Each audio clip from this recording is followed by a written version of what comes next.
and then freaking Didn't Lewis timing have was in even more than Lewis. almost an 80 plus catch season one at one point with Leftwich down there early in his career? Yes, with Byron Leftwich, Mister, I was hopping on a broken leg being carried down the field, Mister Marshall Head. Yeah. Yes, I he mean, did. so yeah, that, and I mean, I'm sorry, but you don't, even though you might not use them, you don't just lose your hands as a receiver. It's everything else that goes. He's Like always had Jerry good Rice, hands. well, I'm just saying, Jerry Rice right now, if you don't ask him to run more than 4 yards, he can still catch everything you throw at him. I bet you Aaron Rodgers could throw bullets at him and he could do one-handed catches that OBJ could only hope to do.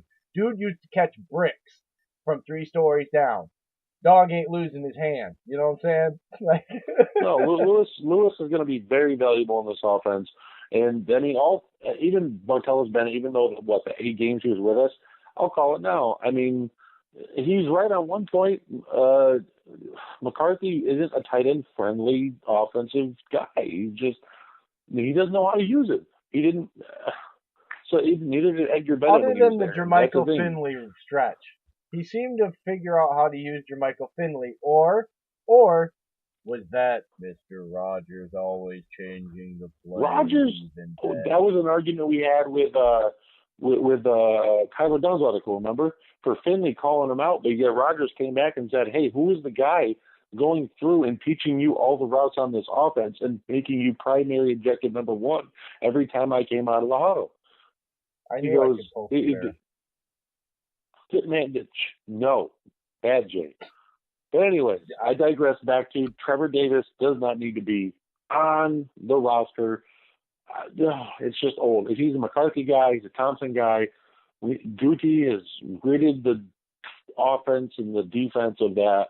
We need to get rid of it. It's just the ones who have been stale, and Trevor Davis has been stale. He I has not bet done you his anything to RAS evolve. score is very low too. Oh, no, I bet you. I didn't look it up because I don't think he's worthy enough to look. Wow, that's not I very just don't like high. Trevor Davis. I don't like him. I After what he pulled at the airport, what? that's Yeah, but Alvin Smith level here's stuff. what I don't understand though, Dave. Is I'm in agreement with you because there's nothing to look at and say, oh, he's done this or he's done this or he Exactly. There's showed no that. argument you can He's put had in for it. one he's had one kickoff and one punt return that's good, and those are kind of wiped out by the fact that he's had like 4 or 5 fumbles or knucklehead plays. So like the bad still outweighs the good, and like he's had 1 or 2 good catches as a receiver, but yet every other time he either doesn't run the right route, can't get off press, or just has no idea what the hell Yep. he's doing in the first place. Like I don't understand. Again, with you, Dave, I agree. I don't understand what people's hang up is, other than the fact that the guy runs like a 4.28 straight line 40 with shorts and a t-shirt on, and they're just Yeah, but that's obsessed the with thing. that Yeah, but that's the because thing. Straight in line. The punt Madden, return is not just a they straight can line. make him catch everything. Like I don't know. And it's not that offense. It's not that type of offense. This offense is going to be very different. In fact, I wanted to bring this quick little thing up to see what you had to think because I'm going to poke the bear again. I'm going to get you going. I know I am, and I'm then going to turn my Yeah, mic off yeah, before yeah. I do it too. Here you go. I was outside the other day, right? And I was listening to radio like I always am, sports talk radio, and they started talking about Le'Veon Bell, right, and how he wasn't at camp, and the pros and cons. The different guys were on there. They were doing pros and cons of him being there, not being there, voluntary. And the subject came up about him having to ingratiate himself into a new system, a new coach, getting to know new teammates, and all this stuff. And it kind of laughed, and I thought, there's the exact argument that I've been trying to figure out of why it's so stupid to say that Aaron Rodgers is done, is past his Yep. prime, isn't going to be good. Because the argument, when you go back and listen to all the arguments that Jennings, Jeff Saturday, and Jermichael Finley have all gone back to, and they say Aaron Rodgers wasn't a problem until Aaron won the Super Bowl and after like the 2011-12 season when guys started to actually leave the team that were kind of elder statesman in the offense, and where he became the guy that knew everything, and that then he could berate receivers, tight ends, because he knew more than they did, and he was in that offense longer, on that team longer, right? That's no longer the case. There's going to be situations here where an offensive lineman is going to know that call of what he's supposed to do better than Aaron at this point. So Aaron's not going to be able to berate him. He might have to ask him a question. He is now at 35 going on 36 years old in the most perfect position that he could be at with all these people and naysayers not thinking about this. He is once again still in the prime of his career, but going to be challenged because he has a new system. He is now on the same level as far as knowledge and newness in a system.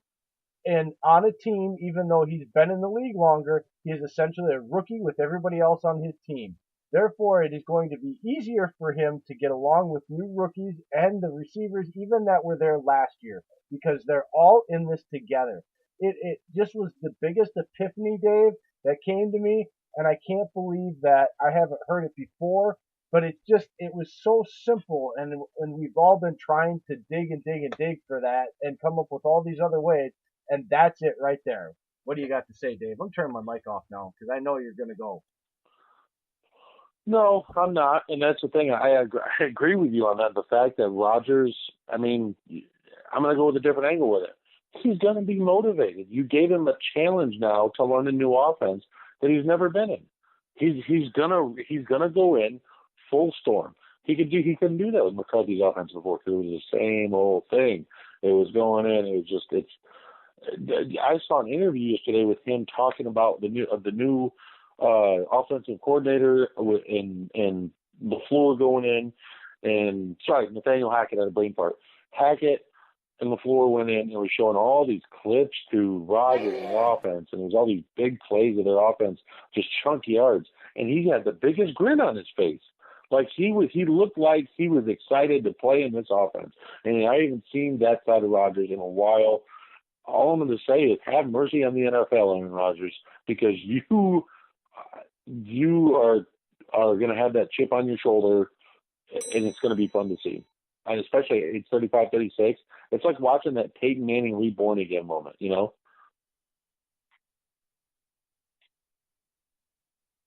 I think he's going to tear up the league, and I think that's why I said have mercy, Aaron Rodgers. Yeah, right. And here's the funny thing too, and I think I've made this point before with you, is that what's the worst thing a defensive coordinator has to face, right? What would the first thing that you would think of, Dave? The first thing if you're facing the Packers, you think, especially this new offense and what was added to it, man, Aaron Rodgers is this is a whole new thing we haven't seen yet. Is Aaron Rodgers in this LaFleur offense?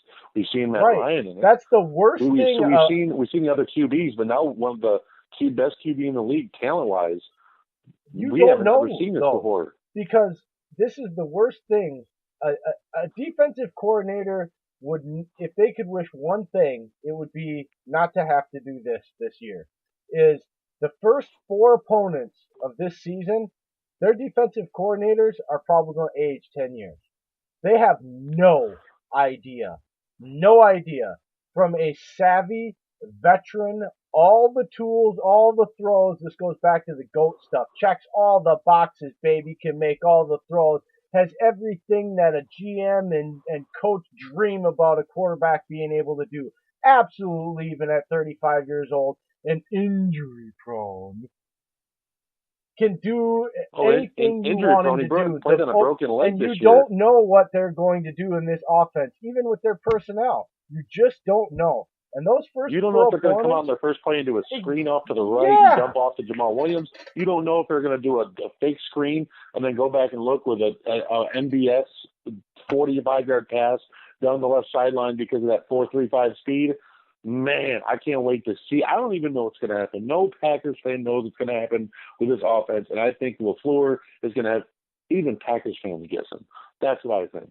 I think we're all going to be game 1 of the season with the Bears. I think Rodgers is going to humble Chicago back down to its rightful spot, back to being, hey, it's okay, little guy. You had your moment. Now go on and play.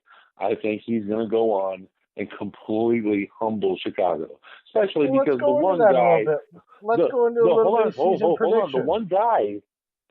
the one guy that had Rodgers at least somewhat figured out was because he's on San Fran. He came to Chicago.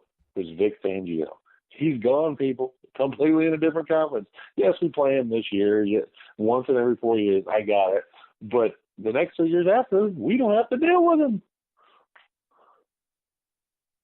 He's the one guy to me that could challenge Rodgers because he's played him so many times. It's just, and plus he's adapted his defense to play him specifically. If you watch the first half of that game one or week one last year, he tailored his defense specifically to play Rodgers. And that's why his defense was able to give up so many yards and points to other teams, because it was tailored to play that quarterback and team. They're tailored to play Rodgers. Now he's gone. Chuck Pagano, guess what he does? He blitzes the hell out of that defense. He did it in Indianapolis. He did it in Baltimore. A guy like Rodgers. Nope, not at all. Especially when you get one-on-ones with guys like Geronimo Allison, Devontae Adams.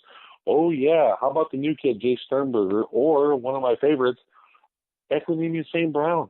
I think he can be an X factor in this season, a big one. He's got some skills, people. I mean, I don't think He's people got raw give him talent, enough and it's going to be respect. fun to see him evolve. Well, and I think he's a guy that he seems to have the right attitude. Like when you saw him play, he wasn't real flashy or didn't seem His like work him and ethic toward Aaron. the game off the field is really big. Right, like That's what I like. and I know his family, his dad, and that he's off the He was field Mr. Olympic, I believe. Right, I'm saying like nutritionally, like he comes from a family that they're going to take their physical well-being off the field very seriously. Like he's not going to be out partying, drinking, being stupid. His dad would kick his ass, kind of thing. Like, you know, so well, I bet he could. oh, dude, like I Mr. think his Olympia. dad. I think they showed pictures of him. His dad, like, dude, I work out twice a day trying to get to look like that kind of shit. Like that family's all jacked, and the mom I think was an Olympic runner or something like that. I mean, she was an Olympic runner, and she was a tennis star in college. She has it's pure bloodline to them. And he's got a little brother that's coming out of college next year, I believe, too. But anyway, I mean, let's get into a little bit of bold predictions. Like not even bold predictions, but just bold statements and maybe a little bit of foreshadowing. We're not going to do complete like down to the right lock it in records until like maybe the week before the season starts. You know, that's when you got to throw it on the table. Let them look at it. Right, but you know, there's a lot of filler here, so you know we're gonna jack around here and there, especially on days where we're running off the seat of our pants like today on the fly. So, those are the best episodes. Partner, you go ahead, man, because I want to give this a little scratcher and see if maybe you strike a little fancy and get me going on something. Make me say something stupid. I think with Matt LaFleur's offense and Aaron Rodgers, you are going to see a running game have 2,000 yards between the three backs we got and 20 TDs. 20 TDs? 20 TDs between the three of them. Up those yards and TDs? I'm going the yards. I'm going to give to Jones. I'm going to give a little more than this year. I'm going to give him about 850 to 900. Then Williams, he's going to add on another 700. Then the rest is going to be Dexter Williams. He's going to be our closer. He's going to be our finisher. He's a hoss. He's going to be the man that closes out and get all those nasty yards on the 4th and goals. That's him. The TDs, I'm going to split and say 7-7 between Jones and Williams. I think Dexter Williams is going to have 6 TDs. I think with his size and that zone running scheme, man, can you imagine doing a Packers sweep on the 2-yard line and then letting these linemen move down and getting the wide receivers like Adams and Ellison that can block well on the outside? Just let Williams choose his hole. Dave, this yes, is bold statement. This is bold statement. Here's a bold statement for you, Dave. I love it when you do this. I got my popcorn. Dexter Williams will lead the Packers in both all-purpose yards. And Hot take, touchdowns people. this year. Hot take Dexter right now. Williams. Ooh.